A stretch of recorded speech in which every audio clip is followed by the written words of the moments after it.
کرم کرم کرم کرم کرم تیرے صدقے میں آقا سارے جہاں کو دین ملا بے دینوں نے کلمہ پڑھا لا الہ الا اللہ۔ مکے والوں کے درمیان میں کھل کر اس بات کو پیش کیا گیا اور ان سب کے سامنے یہ بات آشکارا ہو گئی کہ محمد نبوت کے دعوے دار ہیں اور وہ ہمارے بتوں کے خلاف ہے، وہ ایک نیا دین لائے ہیں، وہ نیا دین لوگوں کے سامنے پیش کر رہے ہیں اور نئے دین پر کچھ لوگ جا رہے ہیں اور ان کا دین ہمارے دین سے بالکل الگ ہے۔ یہ ہمارا دین آبا و اجداد سے چلا آ رہا ہے، ہمارے آبا و اجداد اسی کے اوپر جیتے رہے، اسی کے اوپر مرتے رہے، اب یہ نیا دین یہاں پر کیوں لے کے آئے ہیں؟ اس لیے ان کے دلوں کے اندر تھوڑی سی عداوت اور بغض پیدا ہو گئی۔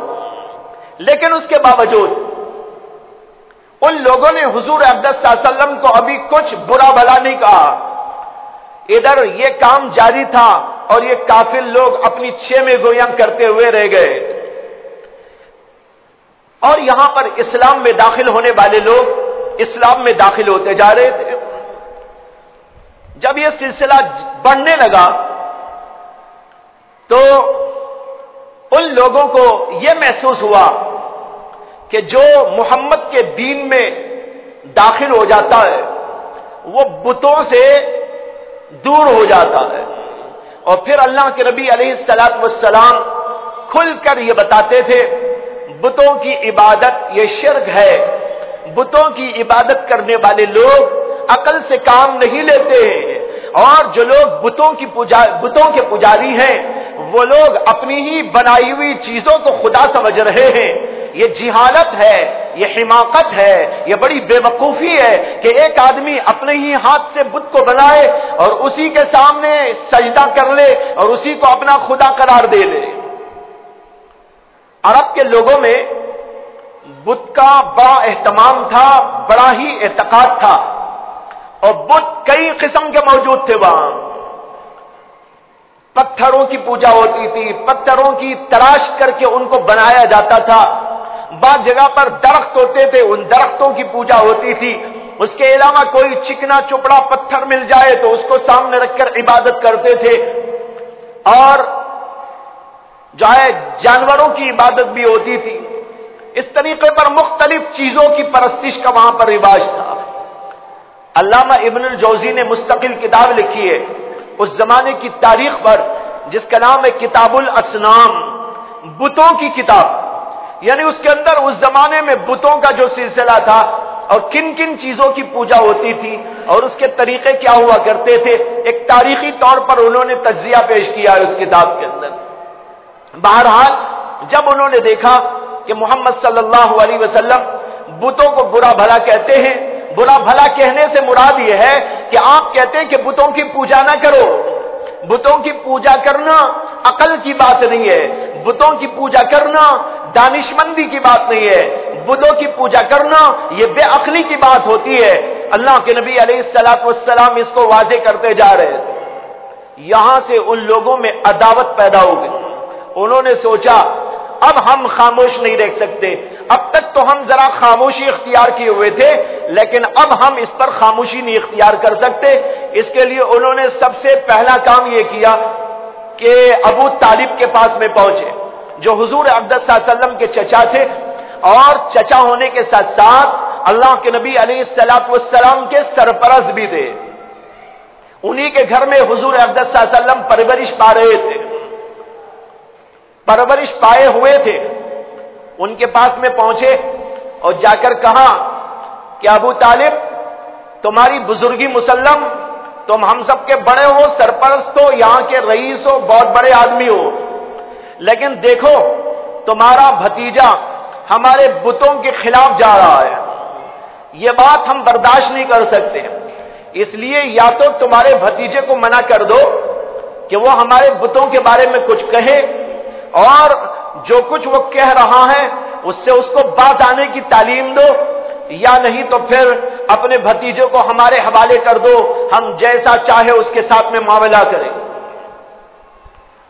حضرت ابو طالب نے ان کو کسی طرح ٹال دیا، کچھ سمجھا بجھا کر بھیج دیا، لیکن پھر وہ لوگ تیار ہو کے آئے اور پھر آ کر ابو طالب سے کہنے لگے کچھ دنوں کے بعد کہ معاملہ حد سے بڑھ گیا ہے، اب ہم برداشت نہیں کر سکتے، یا تو یہ کہ آپ اپنے بھتیجے کو ہمیں دے دیجئے، ہم اسے قتل کر دیں گے، یا نہیں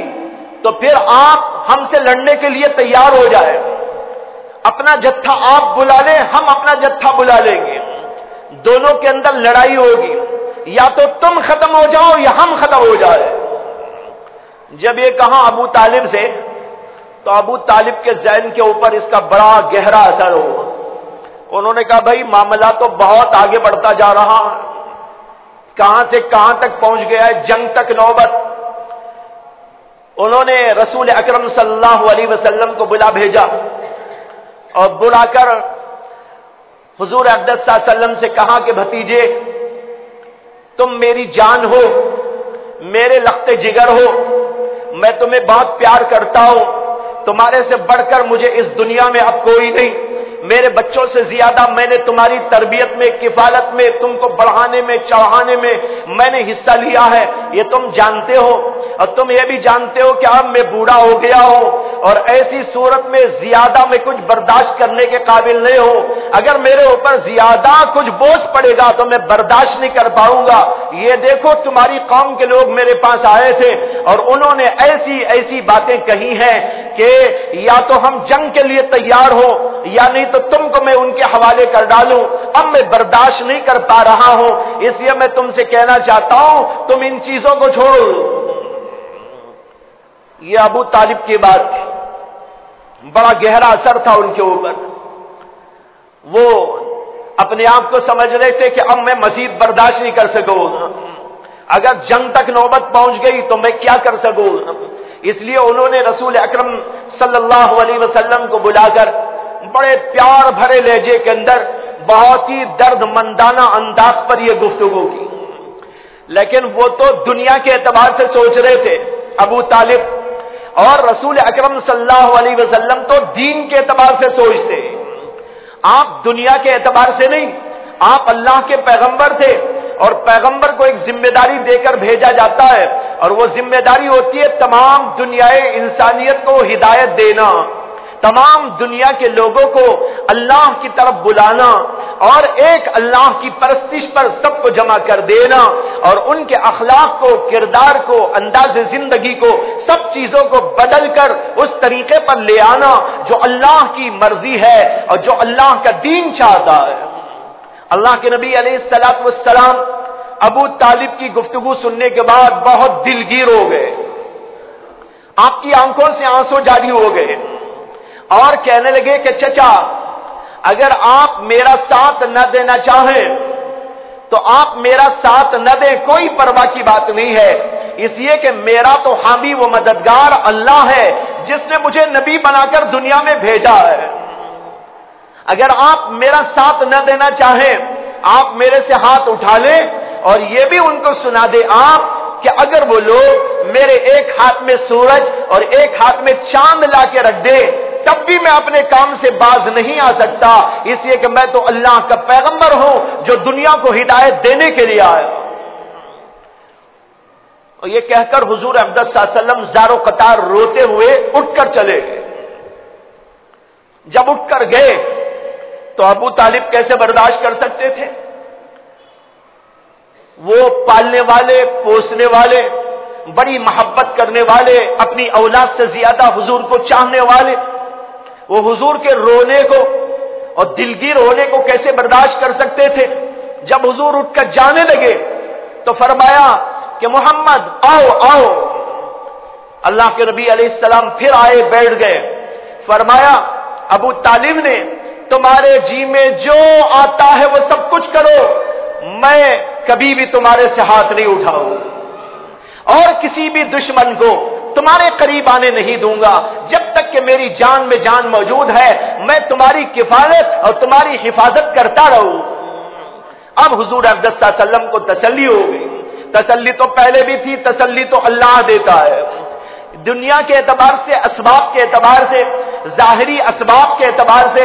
اللہ کے نبی علیہ الصلوۃ والسلام کا غم ذرا سا ہلکا ہو گیا. پھر اللہ کے نبی علیہ الصلوۃ والسلام اپنے کام پہ لگ گئے. ابو طالب ہر وقت حضور اقدس صلی اللہ علیہ وسلم کی حفاظت اور کفالت کا کام کیا کرتے تھے، اور جب تک وہ زندہ رہے کسی بھی کافر اور مشرک کو اللہ کے نبی علیہ السلام کو تکلیف دینے کے بارے میں سوچنے کی بھی ہمت نہیں ہوئی. اس طریقے پر سلسلہ چلتا رہا. اور پھر اس کے بعد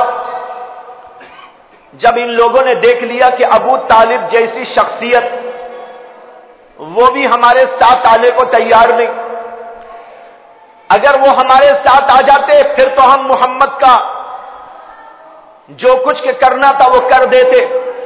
لیکن اب وہ ان کی پشت پر موجود ہیں اور ان کی سرپرستی کر رہے ہیں. ان سے مخالفت کا مول لے لینا آسان نہیں ہے. اس لیے یہ لوگ پھر اب یہ سوچنے لگے کہ ایسا کریں کہ محمد صلی اللہ علیہ وسلم کو لالچ دیں گے. اب تو ڈرا کے دیکھا، دھمکا کے دیکھا، مار توڑ کی بات کر کے دیکھا،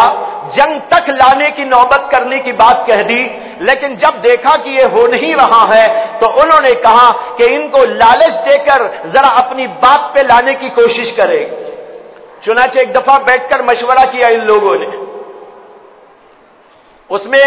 ولید بن مغیرہ بھی تھا، عتبہ بھی، شیبہ بھی، ابو جہل بھی، ابو لہب بھی، اور بڑے بڑے وہاں کے لوگ سب کے سب بیٹھ گئے اور انہوں نے کہا کہ اب کیا کرنا چاہیے. لوگوں نے کہا ایسا کرتے ہیں کہ محمد صلی اللہ علیہ وسلم کی خدمت میں ایک آدمی کو بھیجتے ہیں اور وہ جا کر ان کے سامنے کچھ مال کی، دولت کی، عیش کی، عشرت کی، عمارت کی، حکومت کی بات کرے اور ان کو لالچ دے کہ ہم اتنا پیسہ دے دیں گے، تم کو حاکم و سردار بنا لیں گے، تم کو عیش و عشرت کے سامان دے دیں گے، جو مال چاہو تم کو ہم دے دیں گے، جیسا تم چاہو گے ویسا یہاں پر کر لو، ہم سب اس کے لیے تیار ہیں، لیکن یہ بتوں کے بارے میں کہنا چھوڑ دو اور ایک اللہ کی پرستش کی بات ختم کر دو، یعنی تمہارے دین کا مشن چھوڑ دو، ہم تم کو سب کچھ دینے کے لیے تیار ہیں. یہ اب دوسرا حربہ تھا، لالچ کا حربہ، کہ لالچ کے ذریعے حضور اقدس صلی اللہ علیہ وسلم کو خریدنے کی کوشش کرے. لیکن بھائیوں کیسے ہو سکتا تھا جو ساری دنیا کے لیے ہدایت کا پیغام لے کے آیا ہو، جو ساری دنیا کو ہدایت پر لانا چاہتا ہو، وہ خود نعوذ باللہ غلط راستے پہ پڑ جائے، وہ رشوت قبول کر لے، وہ ان لوگوں کے دعووں میں، مکر میں، فریب میں گرفتار ہو جائے. ظاہر بات ہے اس کا کوئی تصور نہ تھا. اللہ کے نبی علیہ الصلوۃ والسلام نے ان لوگوں کی باتیں سننے کے بعد جواب دیا. ان لوگوں نے بھیجا تھا عتبہ نامی شخص کو جو بڑا شاعر بھی تھا اور وہاں کے لوگوں میں بڑا عقل مند مانا جاتا تھا، اور اس کے ساتھ اس کی ذریع وجاہت بھی وہاں پر موجود تھی. اس کو بھیجا کہ تم جاؤ محمد سے گفتگو کرنا اس بارے میں. چنانچہ عتبہ گیا، حضور اقدس صلی اللہ علیہ وسلم کی خدمت میں گیا، جا کر کہنے لگا کہ مجھے مکے کے سرداروں نے بھیجا ہے اور آپ سے گفتگو کرنے کے لیے بھیجا ہے. آپ نے کہا کہ کیا کہنا چاہتے ہو؟ تو اس نے یوں گفتگو کا آغاز کیا کہ اے بھتیجے، میں تم کو بہت چاہتا ہوں، تم کو امین و صادق سمجھتا ہوں، لیکن یہاں جو فضا پیدا ہو گئی ہے جس سے ہر گھر میں جھگڑا ہو گیا اور لوگ کچھ ادھر کچھ ادھر ہو گئے، اس کی وجہ سے یہاں کی پوری فضا خراب ہو گئی ہے. اس لیے تمہارے سے کہنے کے لیے مجھ کو بھیجا ہے کہ اگر تمہارا مقصد اس ساری تحریک سے یہ ہے کہ تم مالدار ہو جاؤ تو ہم تم کو مال دے دیں گے، اگر تم حکومت چاہتے ہو تو ہم تم کو اپنا امیر بنا لیں گے، اگر تم عیاشی چاہتے ہو تو ہم بہت کچھ تمہارے لیے عیاشی کا سامان جمع کر دیں گے، تم دنیا میں اچھی طرح جی لینا۔ یہ پیغام سنانے کے لیے مجھ کو بھیجا ہے، بس اگر تم چاہو تو ہم سب کچھ کر دیں گے، یہ تمہارے دین والی بات کو چھوڑ دینا۔ اللہ کے نبی علیہ السلام نے اس کی گفتگو کو سنا، پوری گفتگو سنی خاموشی کے ساتھ۔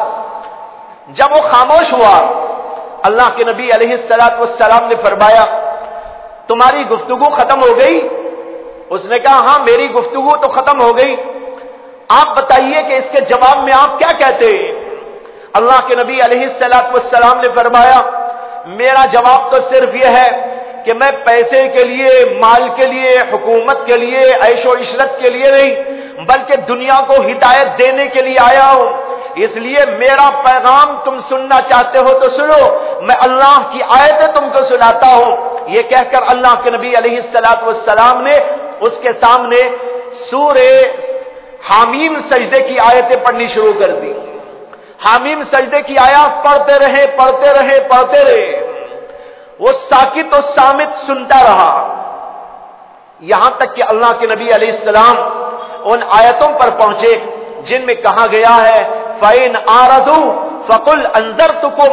صَاعِقَةً مِثْلَ صَاعِقَةِ عَادٍ وَثَمُودَ۔ اگر یہ لوگ نہیں مانتے، دین کی بات کو قبول نہیں کرتے، تو پھر ان کو ڈرائیے اس بات سے کہ جیسے قوم عاد اور قوم سمود کے اوپر بجلی کو گرایا گیا تھا، تمہارے اوپر بھی بجلی کون سکتی ہے۔ یہاں تک پہنچے اللہ کے نبی علیہ السلام۔ جب یہاں پر پہنچے تو اس کا دل لرزنے لگا، اس کے اوپر کپکپی طاری ہو گئی، ہیبت کے اندر وہ حضور کے قریب آ کر آپ کے منہ کے اوپر ہاتھ رکھ دیا اور کہنے لگا محمد بس کرو، اگر اور زیادہ پڑھو گے تو میرا تو کلیجہ پھٹ جائے گا۔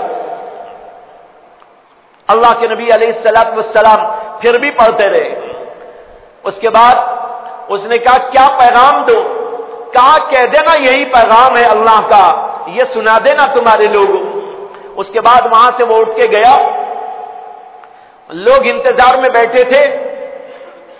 اور عتبہ جب ان کے قریب پہنچا تو ابو جہل کہنے لگا کہ عتبہ جس چہرے سے گیا تھا اس چہرے سے واپس نہیں آ رہا ہے، یعنی اس کا دل بدل گیا ہے، کچھ جس چہرے سے گیا تھا اس چہرے سے واپس نہیں آ رہا ہے۔ چنانچہ ابو یہ پہنچا وہاں پر عتبہ، لوگوں نے پوچھا کیا پیغام دیا انہوں نے؟ اس نے پوری تفصیل سنائی، اور اس کے بعد میں کہا کہ وہ ایک ایسا کلام پیش کر رہے تھے، اس کلام کا کوئی جواب نہیں۔ اس نے کہا میں شاعر ہوں، میں گواہی دیتا ہوں کہ وہ شعر نہیں تھا، میں کاہن ہوں، میں گواہی دیتا ہوں کہ ان کا کلام کاہنوں جیسا نہیں تھا۔ اس نے کہا ان کے کلام کے اوپر ایک رونق تھی، ایک شوکت تھی، ایک عظمت تھی، اور وہ میرے دل کے اوپر چھاتی چلی جا رہی تھی۔ اس کے بعد اس نے کہا میں ان کے پاس جا کر آنے کے بعد ایک رائے تمہارے سامنے رکھنا چاہتا ہوں، وہ یہ ہے کہ تم ان کی بات مان لو تو بہت اچھا ہے، اگر نہیں مانتے تو خاموش ہو جاؤ۔ جب وہ بڑھیں گے، میں دیکھ رہا ہوں، میں سمجھ رہا ہوں، میرا اندازہ اور قیاس ہے کہ ان کی بات بڑھے گی اور ان کی ایک شان و شوکت جو ہے ظاہر ہوگی۔ جب یہ ہوگا تو ان کی شان تمہاری ہی شان ہوگی، ان کی بڑائی تمہاری بڑائی ہوگی، لوگ مکے والوں کی تعریف کریں گے، جب ان کی تعریف ہوگی تو تمہاری بھی شان بڑھ جائے گی اس کے اندر، کیوں مخالفت کرتے ہو؟ ابو جہل کہنے لگا میں نے پہلے ہی کہا تھا نا، دیکھو اس کا رنگ بدل گیا ہے، دیکھ لیجئے رنگ بدل گیا۔ یہ باتیں ہوئی، بہرحال مختلف اس قسم کی باتوں سے ان لوگوں نے رسول اکرم صلی اللہ علیہ وسلم کو اپنی طرف مائل کرنا اور اللہ کے دین کو بند کرنے کی کوشش کرنی چاہی، لیکن وہ تو ہونے کا نہیں تھا۔ اللہ کے نبی کا دین روز بروز بڑھتا جا رہا تھا۔